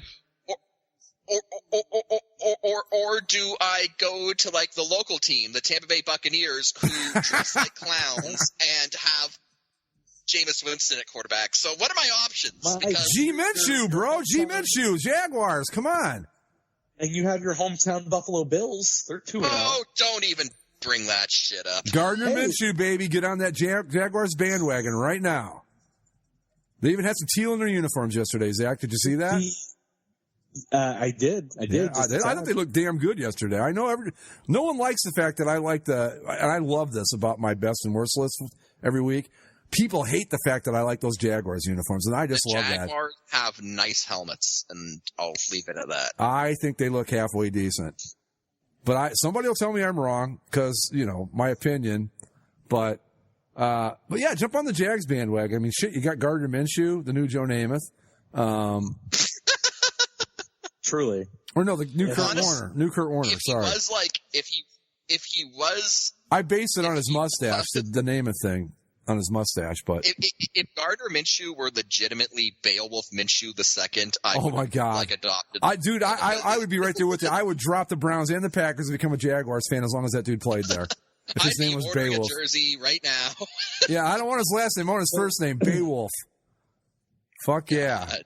Hey, and Mike, the NFL tells me that Toronto loves the Bills. I will tell you right now that that's not true at all. Will you guys think less of me if I tell you I want to see this new Rambo movie? I'm just asking because the commercial's on right now. Oh, the Rambo movie. I have no interest in seeing that. No, I'm usually not one for that either. But it looks like I didn't know if it was going to be because the first one, First Blood, was actually not anything like the rest of them. It was actually a very good movie. Small, it was a small indie film almost. But this one I'm going, I don't know. This looks interesting. The other ones I was like, this is just like, him all pumped up full of steroids and blowing shit up. No, I'm not interested in that. The first time I saw the commercial, I thought it was a joke. Yeah, it might have been. Anyway, so the joke, the Cincinnati Bengals. Oh my God. The 49. Okay, so the Cincinnati Bengals had everyone being like, maybe they could be for real because they played a tight game against the Seahawks and they had like a real offense that wasn't just Marvin Lewis plays. And then the 49ers dunked on them. I think the 49ers guys might. I mean, I've been talking about it for 2 years where I said, you know, when they lost Garoppolo and had that shit season, getting all those high draft picks again, man, they might be pretty loaded, and we just don't know it yet. No, they're not bad. I don't know about loaded, but yeah, but that's what I mean. I mean, I think that I know their fans didn't feel like it at the time, but they kind of got a break when that happened because you got to have another early round draft with your franchise quarterback. That doesn't really happen very often. And I would say that I'll put it. Oh, go ahead. I don't know. Like the whole thing is that like they struggle. I mean, they struggled to beat the Buccaneers, who are not great. But they won. They did win. I don't know. I'm going to give them the benefit of the doubt because it's very tough for these West Coast teams to go east and win a game. I think you can look it up and find it. It's just not easy to do, even if it is the Bucs. And look, I know Jameis is terrible, but Arians is a good coach, and he's not going to make it easy for you to beat him. You know? Well, if that's the case, then they've done it twice in a row, the 49ers have. What do you mean? They went I know. They went to beat Tampa, and then they went to beat Cincinnati. I know. It's impressive, I think. Yeah. You know, if Jimmy G is what they say he is, you know, I don't know what they've got for running backs or receivers. I know they've got, what's his name, George Kittle, pretty good tight end that nobody talks about. They've got some decent wide receivers. I don't really know what they have at running back. And the defense has been okay. Down goes Simeon again. I told you that Mike Duff's going to be all like, Anyway. But my Browns up 6-0. Woo, look out. Field goals. I think the 49ers are the second best team in that division. Clearly. Mm-hmm. I don't know about clearly. I think they're better. I think they might be at least on the level with the Seahawks. Much like with the, who did I say I wanted to see play somebody? The Seahawks. Same thing with the Niners. I want to see them play someone. Let's see. Who do they have? Who do they have next week? Who do the 49ers have next week? God, that'll be interesting. The Jets just fucked their uniforms beyond all hope. The 49ers play the Steelers. They could pick up a win. Oh, I'm not sure that's playing. I'm not sure that's playing someone at this point. No, they look good. Again, that was something that they were going over on the Simmons podcast this week. That the Bills actually, or the 49ers, their upcoming schedule, they could be on a bit of a run here. Yeah, I mean they're going to play like a last place schedule, aren't they? Yes, they will. Yeah, so they got the Steelers, then they have the Browns, both at home. At home, yeah. They're at the Rams. You know, I'll be interested to see how they compete against them there. But then at the Redskins, home against the Panthers, at the Cardinals. You should go to that. You should go to the Rams home game because the 49ers going to be in the white and the gold, and the Rams are going to wear those throwbacks. It'll look good. Thinking about it, but again, look, you got their home Steelers, home Browns, at Rams, at Redskins, home Panthers, at Cardinals, home Seahawks, home Cardinals, home Packers. Dude, I can see them. I can see them going 10-6 easy with that schedule. Oh, sure. Yeah. Sure. I mean, the back half of the schedule sucks because they're at the Ravens, at the Saints, home against the Falcons, home against the Rams, at the Seahawks. That starts off with home against the Packers. Their last 6 games are rough, but but you don't know what they're going to be by then. Exactly. You don't know what they're going to be by then. They could bank a lot of W. Yeah, and you don't know, like, these other teams might have injuries by then. It's hard to say, but I like the start they've gotten off to. I think that's good. The Bengals, I don't know what to make of them. They played Seattle tough, lost. Then they come home and just rolled over for the Niners. Yeah, I think they gave their best effort in week 1, and that's about that. Like they're clearly a team that's learning how to play for somebody that's not Marvin Lewis. Well, that's got to be tough. There's growing pains. Yeah, you know? I mean, yeah.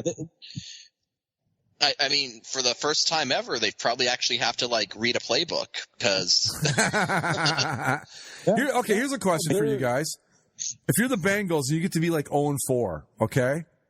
Mm-hmm. You've got teams out there. You've got Pittsburgh. I don't think they do it with Pittsburgh, but you've got teams out there like Denver and maybe Jacksonville if Gardner Minshew doesn't work out. Or who else might need a quarterback? Do you trade Andy Dalton?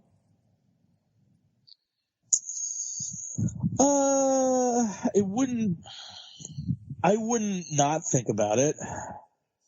It all depends on what they can get for him, honestly. Yeah, at this point in his career, I don't know what you get. Probably a third rounder. And their thing is too, like, if they do that, then they're taken, because their number 2 quarterback is Ryan Finley. He's still around. And their number 3 quarterback is Jake Dolegala. Oh, well, thank God for that. Yeah, Ryan Finley, NC State.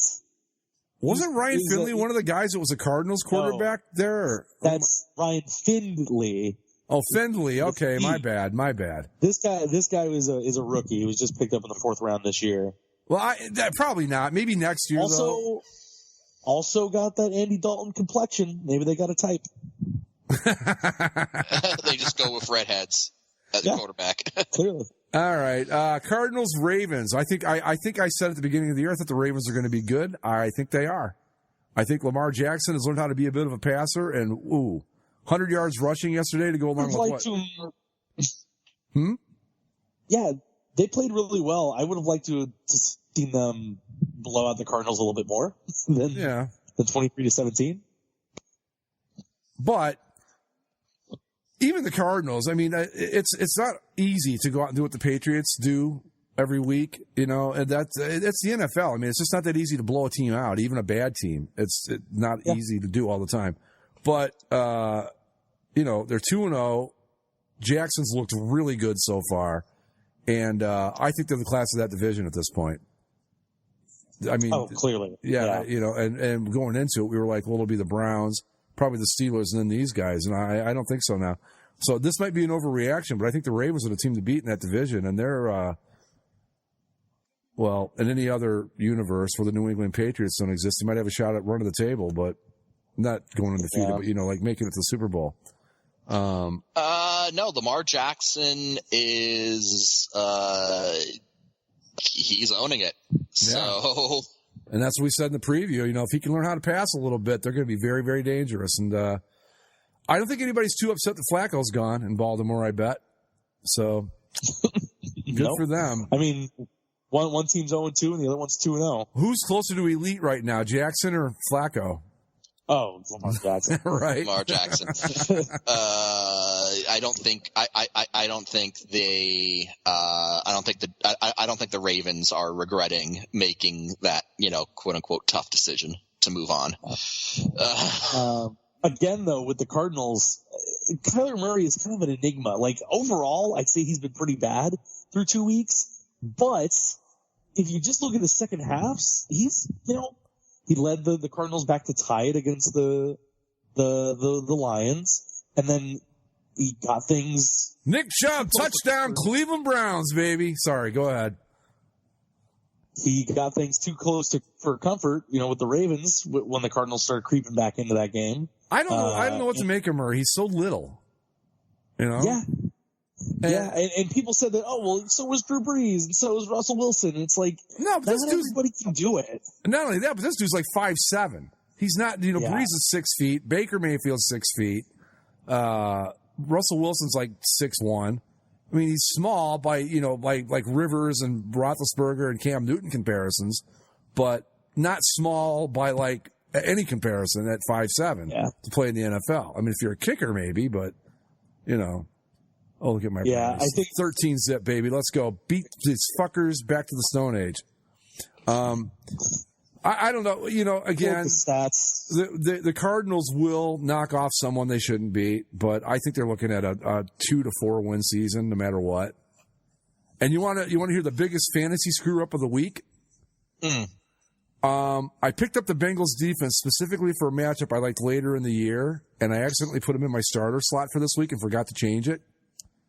And they gave up 41 points. And the defense I wanted to start was Denver, which I think gave up only 16 points, which would have been a whole lot better. But nobody cares about my fantasy team, even me. Here's the story with the Cardinals in this game. Also, 17 points, right? They got inside the 5 4 times. Yeah, and kicked 3 field goals and scored a 1-yard touchdown. Wasn't so if they go for it at any point on those earlier drives, and Cliff Kingsbury learns how to coach in the NFL properly, then they could have knocked off the Ravens. Did I hear? I heard somewhere on NFL radio or ESPN maybe or something that was the first time since 1975 that a team had gotten inside the 5-yard line and kicked a field goal all 3 times while they were losing or something like that. Right. Yeah. That's the thing is Cliff Kingsbury is still working out the kinks as to how to be a head coach in the NFL, and that's one of them. Well, he's got that gadget offense. I mean, if he's not going to get that gadget offense working this year, it'll never work because the NFL defenses are too smart. I mean, they'll figure it out. But I think the thing too with him is we talked about it a little bit, but he was so convinced that Kyler Murray was the guy he needed to have in his offense, and it's been fine. But okay. Yeah, well, like I said, they'll knock off a couple teams they probably shouldn't, but I think they're still 2 to 4 win team at best. Chiefs and John Gruden and the Oakland Raiders. The Raiders were up 10-0. Yeah. After the first quarter, I'm like, oh no, geez, are the Raiders for real? Is this going to happen? And then Patrick Mahomes throws 4 TDs in the second quarter, and that's it. Well, 28-10, your final. The Chiefs are exactly what they were last year. They're going to be fun to watch, good offense. Mahomes, it's going to be one of those things they're going to talk about for years. Mitch Trubisky got drafted ahead of Patrick Mahomes. Deshaun Watson, that won't be such a big deal because Watson's pretty good too. But that's going to be the narrative going forward. They could have had Mahomes and they took Trubisky. That's going to be the legacy of this Bears draft. Could have had Mahomes, took Trubisky, and you traded up to do it. But that's a very Browns-esque move, Bears. Yeah, that's like trading up to get Johnny Manziel. Look how well that worked out. No, you know what though? I think that's also a very Bears move because the Bears are one of those franchises that are just cursed to just not get a quarterback for whatever damn reason. I'm thinking back over their history, and I've known of the Bears for a long, long time. And I remember think about it. They go to the Super Bowl with Jim McMahon. Jim McMahon's the best quarterback that team's ever had. Unless you want to go all the way back to Sid Luckman or somebody. Right. They go to the Super Bowl with Rex freaking Grossman. Yeah, I don't know how that happened. Honestly, Jim McMahon took him to the Super Bowl, but is Jay Cutler the best Bears quarterback of all time? No, McMahon was good for a few years with them. He was a good quarterback. It wasn't just that one year. He was good in 80, when they drafted him, in 83, 84. He was good for a few years with them, but then you got to remember, this is back when there was no concussion protocol, and that guy had a bunch of them, and he got hurt a lot, but he was, if I had to pick one, I mean, I don't know, I think Sid Luckman was like a Hall of Famer quarterback for them back in the 30s, but I don't know how you can't compare that to today. So I got to go with Jim McMahon as the best quarterback they've ever had. Cutler's probably number 2, but. Which is sad. But they have tried. I mean, I can't even begin to tell you the number of people they've tried at quarterback on that team. And they had a guy, Eric Kramer, used to play for the Lions. He looked good with the Lions, sitting with the Bears. It's like you can't play anymore. I don't know what happens. What is the deal with them and not being able to get a quarterback? I don't understand it. Too much cheese. Something. I think the big takeaway from this game, guys. I know we're all going to miss it dearly. This is the last NFL game ever with infield dirt. Oh, right. Not if the A's make the playoffs. Yeah, but in theory, if the A's don't end up in one of those wild card spots, it's the last game ever with infield dirt in Oakland. Thank God. See, I think the infield dirt, it sucks and it's awful and it's gross. But is that not perfect for Oakland? Yeah, you don't remember the days back when, like this time of year, half the games were being played on fields like that. You know, you had it in Cleveland, the Rams, Oakland. Who else? There were quite a few. No, not Pittsburgh. Cincinnati did. They would cover it up. It's not Cincinnati either. They were able to switch the turfs out. Who am I trying to think of here? Houston? Baltimore, when the Colts were still there. Houston was the AstroTurf, so no. But Candlestick? Candlestick was one. Another one, yep, absolutely. Minnesota, when they still played at the Met. I mean, I'm just going to be honest. I'm gonna miss it. I'm gonna miss it. It's just something that's. I don't know. There's something about it that it's kind of like Zach. It's always kind of been part of the NFL, and it's a quirk. Yeah, it's definitely a cool throwback quirk. It's a quirky little thing. Whenever I had the opportunity to pick a dirt infield in my football video games, I'd do it just because it was fun. I mean, I'm sure it sucks to play on. Getting tackled on it must really suck, but it was fun. I've fallen down on enough infields. It doesn't hurt that bad. I did it for. Have you been driven into the infield by another 200-pound person? Yeah, actually, I have. I played first base, so. All right. I remember at one game, this guy was running down the baseline. He just like punched me right in the back as he went by. That hurt. But anyway, I don't think the Raiders. I think the Raiders are what we thought they are. The Chiefs are going to be pretty much exactly the same. Probably. You don't think so? No, I was just saying what we thought they were. Probably our Chiefs are good. Probably our only hope at knocking the Patriots out of the Super Bowl would be the Chiefs. Maybe that worked last time. Maybe the Ravens. Maybe, but I'm not there yet. I want to skip this one. Wait a minute. We already did Bears Broncos. Let's do Eagles Falcons, and I want to talk about the last game of the week. All right. Well, you're skipping one. Which one? Rams Saints. That's the one I want to talk about. That's saving that for last. By the way, Trevor Siemian down for the Jets. Well, I told you. Eagles Falcons. I think he just broke his ankle. Oh, my God. Oh my God, he broke his ankle. I know what I wanted to bring up earlier. Do you think Josh McCown's sitting around going, I signed too soon? How many of these teams would he be starting for? Pittsburgh? Who else? He could be starting for the Jets next week. Because that is a broken ankle on Trevor Siemian. That is. Yeah, but he's with Philly now. Who's he with now? He's with Philly. He's a backup in Philly. But that's what I'm saying. Don't you think he should have sat back for like 2 weeks and waited and said, "There's a starting gig, man." You know? Yeah. Pittsburgh. He could have gone back to Jacksonville. Jacksonville. There was your answer, Jacksonville, you idiots. Anyway, real quick on Eagles Falcons, guys. Everyone's injured. Yeah, I can't knock the Eagles too much for this because they had 35 injuries in this game.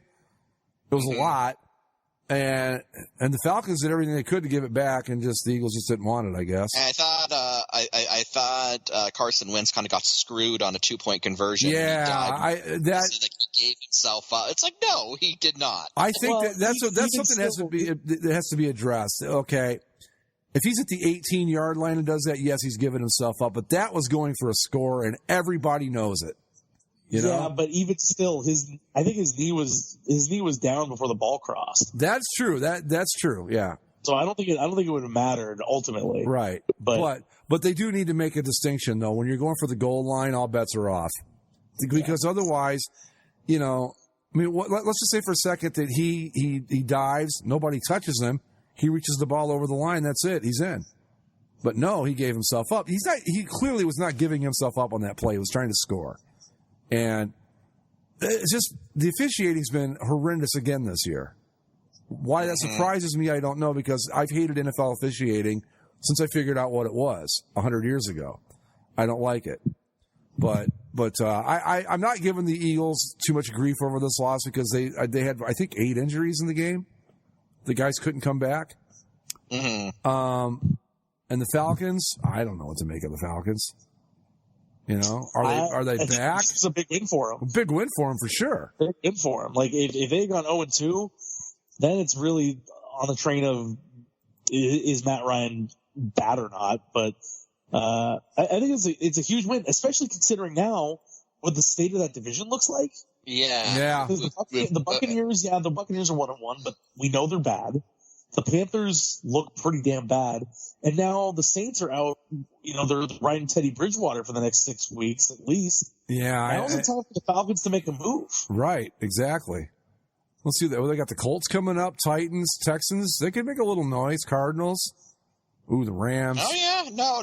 Like, I'm going to say it. If the Falcons don't win this division this year, it's entirely because they just – it was theirs to win, and they lost. What does Bridgewater got to do? Breeze is out, 6 weeks? Yeah. 6 weeks. Is there a bye in there anywhere?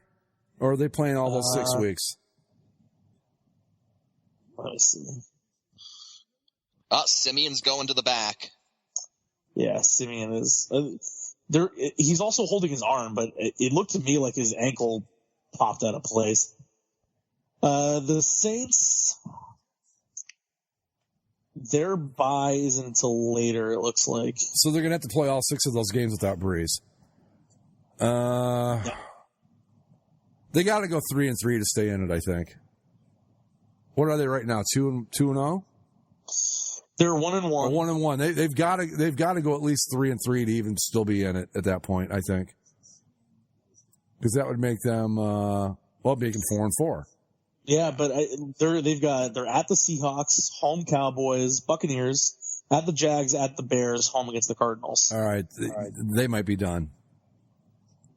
And remember we talked, I think Mike even said that he thought that Drew Brees would be the guy that would fall apart first. Now, thumb injury is not necessarily falling apart, but there was already talk after the first game of the year that Brees was looking old. Mm-hmm. So, well, as I'm looking at it, so they're 1-1.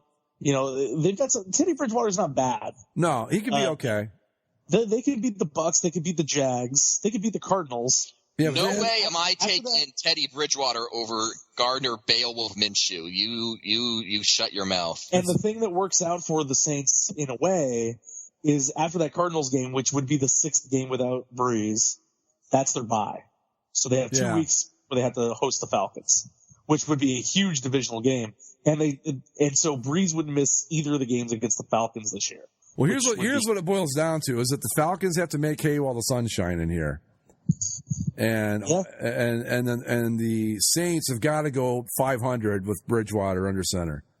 And that's how they stay in it. But short of that, I don't know. And finally, I believe. Yep. Let's go to it. I think the big game of the day, I don't know if it was the best game of the day, but it was the biggest, Saints and the Rams. Zach's Los Angeles Rams. You guys just continually screw these poor Saints with the officiating. Whoa, hey, we had nothing to do with this, good sir. We were just out there playing the game like boys. I saw that play and I thought, you got to be kidding me. There was no way that wasn't a fumble. No. They ruled it a fumble, but again, the referees, you have the replay.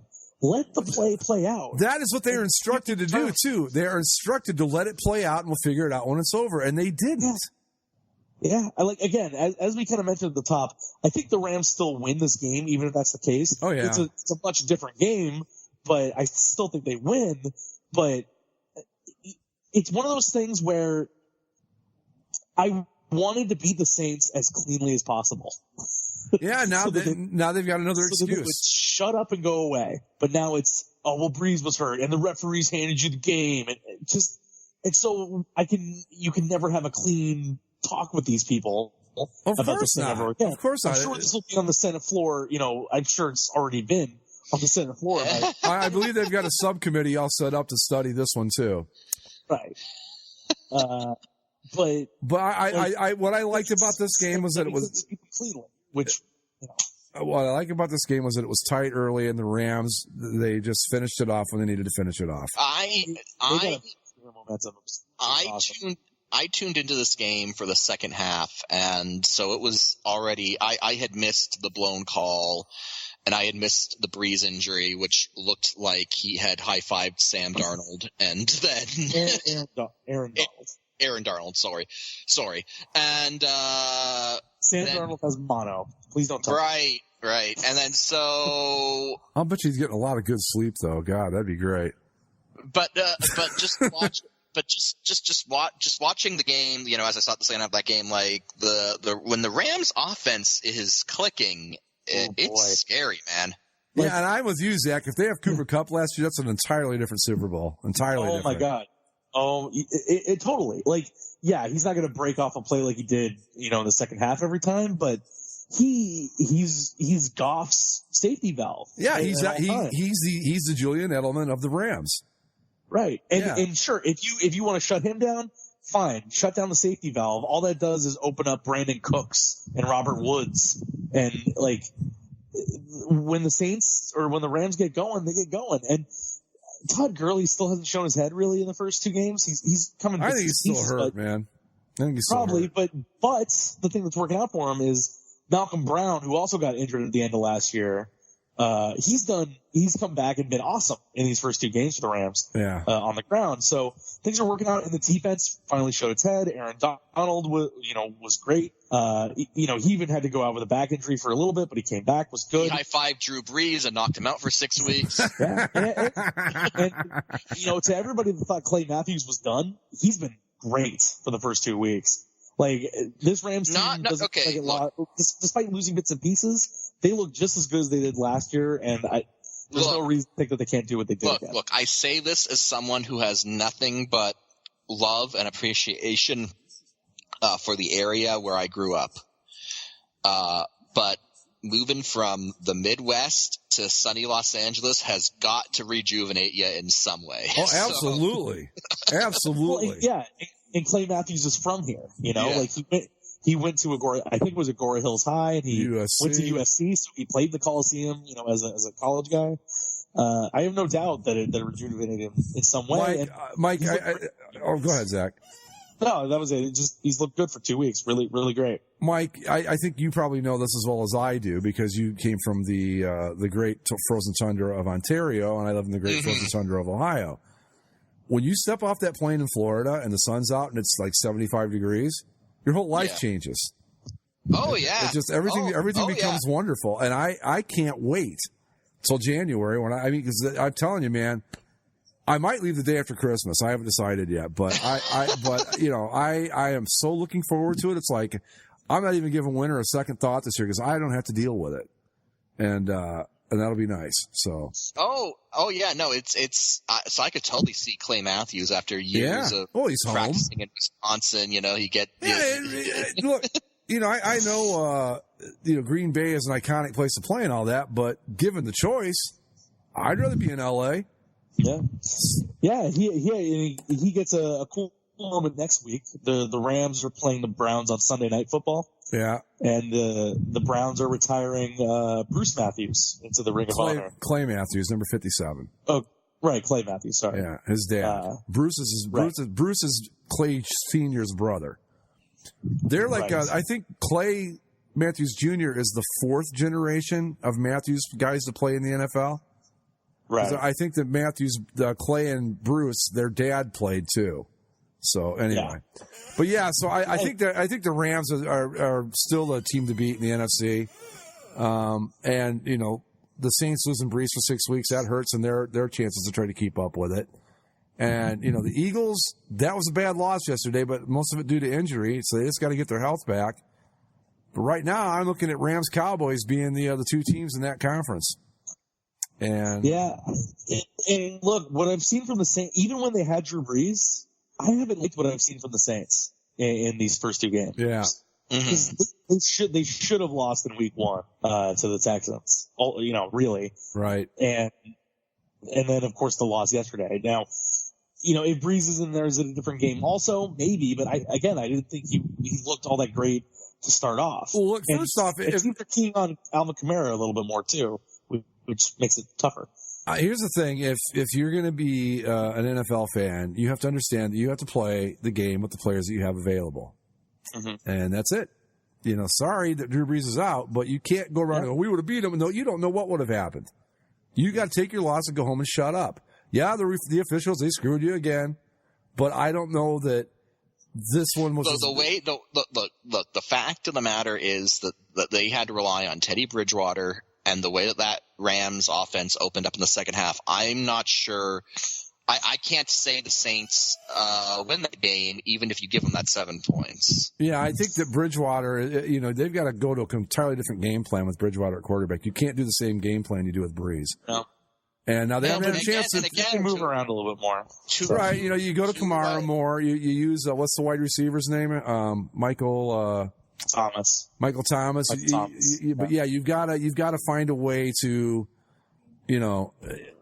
I don't know. You got to get Kamara more involved. You got to get the running game to open up the passing game for Bridgewater, because it's not going to be there like it was for Breeze.